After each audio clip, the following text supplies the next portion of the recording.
Bonjour, bonsoir à toutes et à tous, bienvenue, installez-vous, parce que je vais vous raconter une histoire. Si vous me connaissez, vous le savez, moi c'est plutôt des courts-métrages que je fais d'habitude sur cette chaîne, mais vous le savez aussi, produire un film ça demande énormément de temps, et pour autant moi j'ai pas envie d'arrêter de vous raconter des histoires en attendant que ça sorte. J'ai donc décidé il y a quelques semaines de me lancer dans quelque chose que j'avais jamais fait, à savoir l'écriture d'une nouvelle de science-fiction, et c'est cette histoire que vous allez découvrir aujourd'hui. Si jamais vous préférez découvrir cette histoire par vous-même plutôt que de l'écouter à travers la lecture que je vais en faire maintenant, vous pouvez aller le retrouver en intégralité sur mon compte Instagram.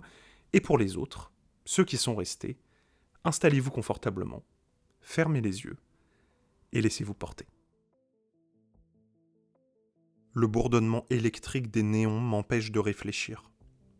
J'essaye de contrôler les tremblements de ma jambe. Je n'y arrive pas, et mon stress fait écho dans le couloir vide.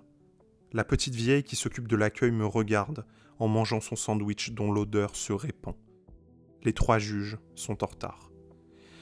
Le tribunal de la Lune Galatée ressemble à tous les autres espaces pensés par et pour l'administration. Des murs bruns, verts et gris se succèdent, agrémentés de petits bancs ivoires posés çà et là au détour des couloirs.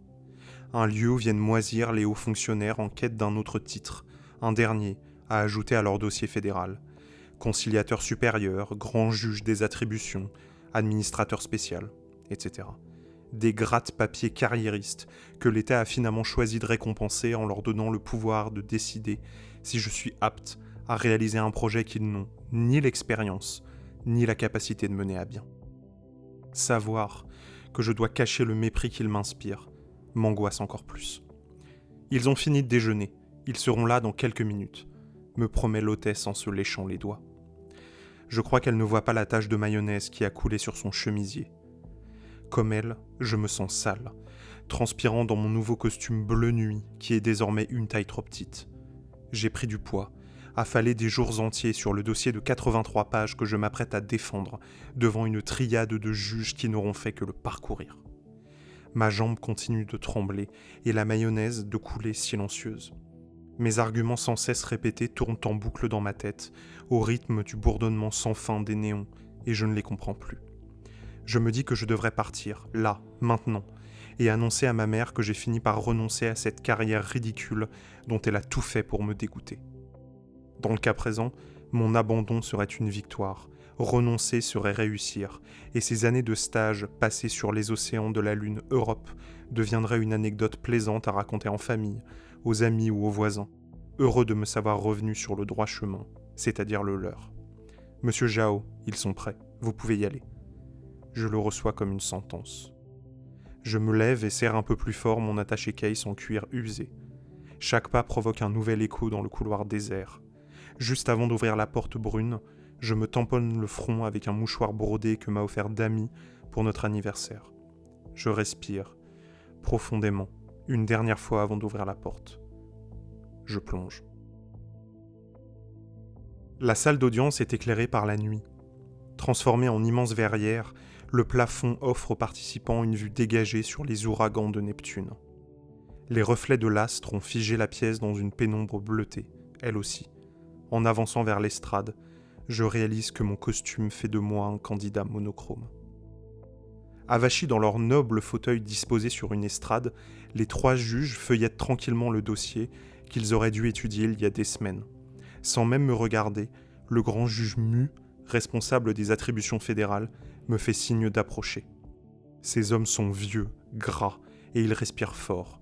On se croirait dans une étable. Je ferme le poing en sentant mon pouce accélérer. Monsieur Jao. C'est moi, monsieur. Ma voix tremble. Il faut arrêter ça.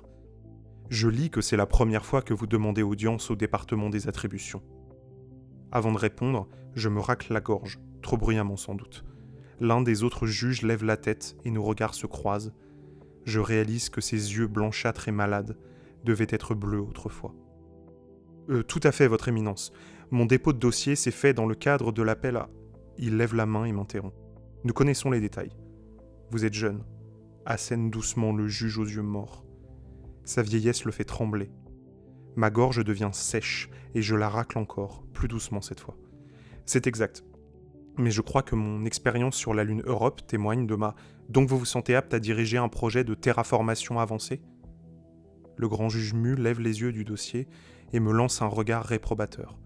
Je hoche la tête et ne lui réponds rien, comme un pauvre étudiant soudain rappelé à l'ordre. Vous êtes jeune, monsieur Zhao. Le débris le répète comme une incantation, comme si cette information à elle seule justifiait tout le reste. Je dois reprendre la main. Dans le respect du protocole fédéral, j'ai évidemment l'intention de rassembler un conseil d'administrateurs expérimentés. Chaque décision sera prise de façon collégiale et pilotée par des doctorants en insémination. Certains m'accompagnent déjà dans les calculs préparatoires et la planification. Mes arguments me rendent fier, mais le ton n'est pas le bon. Mon assurance joue contre moi. J'ouvre les bras et leur affiche un sourire que j'imagine chaleureux. Et bien sûr, chacune de vos recommandations sera suivie à la lettre. Nous retravaillerons le protocole en conséquence, et nous... Sa main se lève, et je me tais, encore. Je me maudis de l'avoir fait, et je le hais de se savoir capable de m'arrêter d'un simple geste, jouissant sans honte d'un pouvoir qu'il croit avoir mérité. Nous admirons votre passion, monsieur Zhao, la passion de la jeunesse. Cette fois, le juge Mu jette au Kakoshim un regard en coin. L'aveugle ne le voit pas. Je disais, nous constatons un travail appliqué. Malheureusement, la rationalité de l'État nous oblige à attribuer les ressources fédérales avec parcimonie. La terraformation est un processus long et coûteux, qui plus est lorsqu'il est associé à un objectif d'insémination à grande échelle de l'écosystème. Les calculs de votre équipe sont d'une grande précision, monsieur Zhao. Je les ai sous les yeux. Il s'arrête, observe ma réaction, et de toutes mes forces, je ne me décompose pas. Il sait que j'ai compris. Alors il continue. La quantité de carbone et d'acide nucléique exigée pour une telle opération dépasse de loin celle des autres projets qui nous ont été présentés. Nous ne pouvons pas raisonnablement vous attribuer autant de ressources au détriment de vos confrères, qui ont fourni un travail tout aussi sérieux que le vôtre. Pourquoi la Terre ? C'est le troisième juge qui a parlé. Sa voix, plus grave que celle des autres, vient d'imposer le silence. Je vois le hochement de tête approbateur du grand juge, et un vertige sans issue m'envahit. Je sens la sueur perler, goutte après goutte, sur chaque centimètre de ma peau. Je la sens imprégner les tissus étroits de mon costume bleu nuit. L'air devient moite, je me mets à avoir de plus en plus chaud, et s'il n'avait pas continué à parler, je crois que je me serais évanoui. Votre parcours témoigne d'une aptitude remarquable dans l'étude des organismes monocellulaires. Pourquoi vouloir vous lancer dans un projet aussi extravagant que l'insémination d'une planète tout entière, qui plus est pour y installer des formes de vie complexes ? Cela semble, pardonnez-moi, un peu hasardeux. Le dossier est mort-né. Je le sais, ils le savent aussi. Ce théâtre inutile ne sert qu'à justifier leur magistère, et pourtant voilà qu'ils rendent la parole à la défense. Je suis certain qu'ils s'amusent, qu'ils sont impatients de savoir par quelle tentative pathétique je vais essayer de renverser la vapeur. Je me racle la gorge une dernière fois, et je joue le jeu. Nous avons conscience qu'un tel projet peut sembler aventureux aux yeux de l'État. Le développement des formes de vie complexes dans un espace terraformé est un domaine encore expérimental. Mais les rendements potentiels se chiffrent en centaines de milliards d'après nos prévisions. La Terre est un écosystème bien plus avantageux et stable que celui des lunes jupitériennes. Et nous avons réussi à développer un protocole de rationalisation des ressources qui nous permettra de nous situer dans la moyenne des dépenses allouées aux projets d'insémination précédents. Ces équipes étaient pionnières dans leur domaine, et notre objectif est de poursuivre leur travail en allant plus loin, au-delà même de ce qu'ils croyaient possible à l'époque. Notre civilisation a toujours été capable de grandes choses, mais je crois que nous avons arrêté de rêver. Un tel projet nous aidera à nous souvenir de qui nous sommes. Ce sont mes derniers mots. Je relève la tête et me perds, l'espace d'un instant, dans le mouvement orageux de Neptune. Les juges se regardent sans rien dire. Le temps n'est plus à la dépense, monsieur Zhao, murmure celui aux yeux morts. La pièce se termine. Rideau. Les jours suivants, je me suis beaucoup retenu de pleurer. Damy le voyait bien. Chaque soir, en nous mettant au lit, je me levais dans ses bras comme je ne l'avais jamais fait auparavant. Nous n'en avons jamais parlé parce qu'il n'y en avait pas besoin. Être ensemble et amoureux était la seule chose à faire.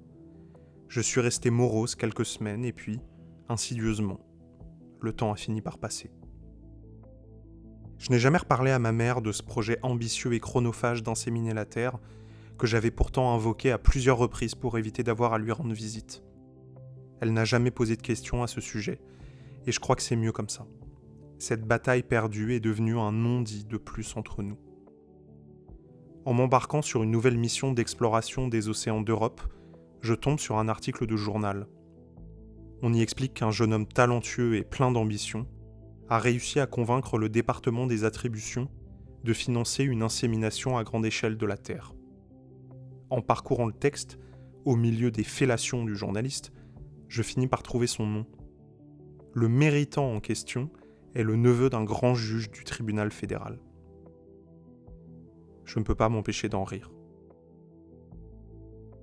Sur le navigateur de bord, la jauge se met à clignoter.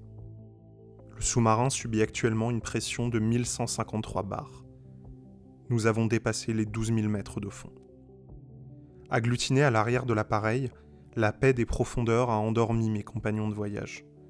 Je m'approche du cockpit dans l'espoir de trouver quelque chose à observer, mais l'obscurité des abysses continue de s'étendre à perte de vue. Sur le radar, l'éruption d'une montagne de cheminées hydrothermales dessine un immense nuage de poussière et de soufre. C'est là que nous nous rendons. Pour une raison encore inconnue, les organismes monocellulaires des océans d'Europe cheminent, génération après génération, vers ces épaisses colonnes de fumée noire. Je m'installe dans le fauteuil inoccupé du poste de pilotage et me perds dans mes pensées. Les mirages des profondeurs sont un phénomène courant auquel les équipes sont bien préparées. À son premier passage, je pense d'abord à une illusion d'optique provoquée par les reflets des phares du sous-marin sur un amas de particules océaniques. Puis vient la deuxième fois. À travers la vitre du cockpit, une créature se détache de la nuit. Léger et translucide, son corps cartilagineux émet une douce lueur orangée qui vacille au gré des courants, comme si elle se laissait bercer. La créature ne me regarde pas, car elle ne regarde rien. Les 2 billes noires posées à l'avant de son crâne ne lui sont d'aucune utilité à cette profondeur. Elle ne sait pas que je la contemple, elle, un miracle exobiologique, dont l'existence relève de l'impossibilité statistique et dont la découverte inspirera des décennies de recherches à venir. Ni joie, ni peine ne viennent troubler sa danse, et je la regarde briller, en sachant que je devrais réveiller tout l'équipage pour les convier au plus merveilleux des spectacles. Mais je n'y arrive pas. Alors je décide que, pendant quelques minutes, ce miracle n'appartiendra qu'à moi.